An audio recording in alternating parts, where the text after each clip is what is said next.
بسم اللہ الرحمن الرحیم۔ السلام علیکم ورحمۃ اللہ۔ حج کا دوسرا دن صبح مستحب وقت فجر کی نماز پڑھ کر لبیک ذکر اور درود پاک میں مشغول رہیں۔ جب دھوپ جبل صبیر پر آ جائے جو مسجد خیف کے سامنے ہے تو ناشتہ وغیرہ سے فارغ ہو کر عرفات کی طرف روانہ ہو جائیں اور ظہر سے پہلے وہاں پہنچنے کی کوشش کریں۔ صرف عرفات میں بعض معلم دوپہر کے وقت کھانے کا انتظام کرتے ہیں، اس لیے ساتھ میں 2 وقت کا کھانا لینا ضروری ہے تاکہ عرفات اور مزدلفہ میں کام آئے اور عبادت میں خلل نہ پڑے۔ عرفات کی طرف جاتے ہوئے راستے میں بے ضرورت کسی سے بات نہ کریں، تلبیہ پڑھتے جائیں، دعا مانگتے جائیں، درود پاک کی کثرت کریں۔ مقام عرفات ایک وسیع میدان کا نام ہے جس کا رقبہ تقریباً 20 کلومیٹر مربع ہے۔ یہی وہ مبارک مقام ہے جہاں 10 ہجری میں عرفہ کے دن اسلام مکمل ہوا، یعنی حضور نبی کریم علیہ الصلوۃ والسلام کے آخری حج کے موقع پر جب آپ تقریباً 1,24,000 صحابہ کی عظیم جماعت کے ساتھ عرفات کے میدان میں تشریف فرما تھے۔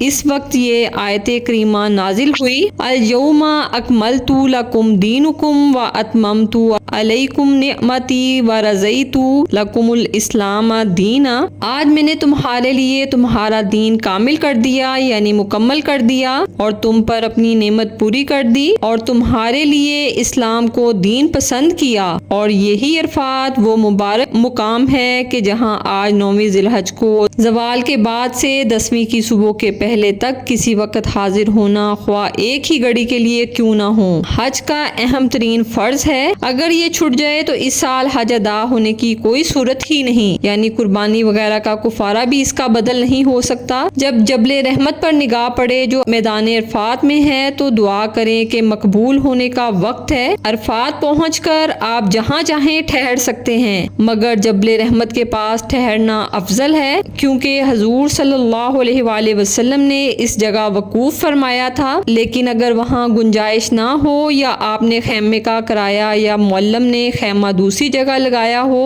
تو دوسری جگہ ٹھہرنے میں بھی حرج نہیں۔ دوپہر تک حسب طاقت صدقہ خیرات، ذکر و لبیک، دعائے استغفار، کلمہ توحید پڑھنے میں مشغول رہیں۔ ترمذی شریف کی حدیث پاک ہے کہ نبی کریم صلی اللہ علیہ وآلہ وسلم نے فرمایا کہ سب میں بہتر چیز جو آج کے دن میں نے اور مجھ سے پہلے انبیاء نے کہی وہ یہ ہے، یعنی وہ کلمات یہ ہیں، لا الہ الا اللہ وحدہ لا شریک لہ، لہ الملک ولہ الحمد یحیی ویمیت وہو حی لا یموت بیدہ الخیر وہو علی کل شیء قدیر۔ اللہ کے سوا کوئی عبادت کے لائق نہیں، وہ اکیلا ہے، اس کا کوئی شریک نہیں، اسی کے لیے بادشاہت ہے، اسی کے لیے تعریف ہے، وہی زندگی دیتا ہے اور وہی موت دیتا ہے اور وہ زندہ ہے، کبھی نہیں مرے گا، اسی کے ہاتھ میں ہر قسم کی بھلائی ہے اور وہ سب کچھ کر سکتا ہے۔ اور اس کے بعد دوپہر سے پہلے کھانے پینے اور دوسرے ضروری کاموں سے فارغ ہو جائیں۔ جس طرح آج کے دن حاجی کو روزہ رکھنا مکروہ ہے،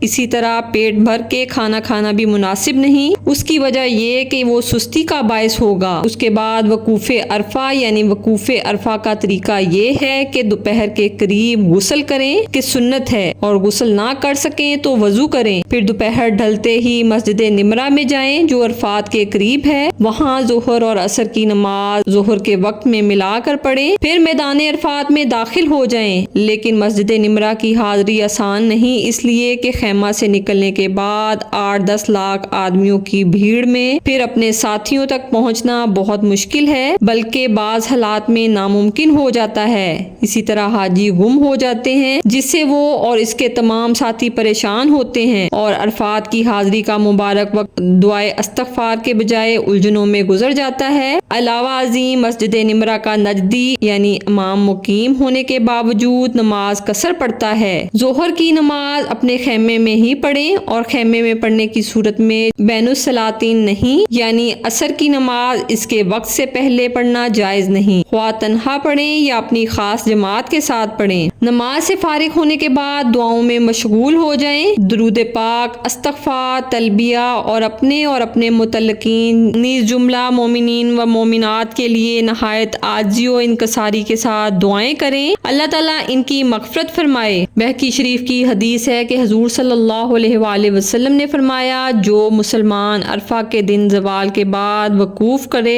پھر 100 مرتبہ کہے لا الہ الا اللہ وحدہ لا شریک لہ لہ الملک و لہ الحمد یحیی و یمیت وہو حی لا یموت بیدہ الخیر وہو علی کل شیء قدیر، اور 100 مرتبہ پوری سورۃ اخلاص یعنی قل ھو اللہ احد پڑھے، پھر 100 بار درود پاک پڑھے، اس کے بعد اللہم صلی علی محمد کما صلیت علی ابراہیم وعلی آل ابراہیم انک حمید مجید وعلینا معہم۔ تو اللہ تعالیٰ فرماتا ہے اے میرے فرشتوں، اس بندے کو کیا ثواب دیا جائے جس نے میری تسبیح و تحلیل کی اور تعظیم و تکبیر کی، مجھے پہچانا اور میری ثنا کی اور میرے نبی پر درود بھیجا۔ اے فرشتوں گواہ رہو کہ میں نے اسے بخش دیا اور اس کی شفاعت خود اس کے حق میں قبول کی، اور اگر میرا یہ بندہ مجھ سے سوال کرے تو میں اس کی شفاعت تمام اہل عرفات کے لیے قبول کروں گا۔ غرض کہ آج اللہ تعالیٰ کی بے انتہا نوازشوں اور بے پایا رحمتوں کی بارش کا دن ہے۔ آج جس قدر دعا مانگ سکیں دل کھول کر مانگیں،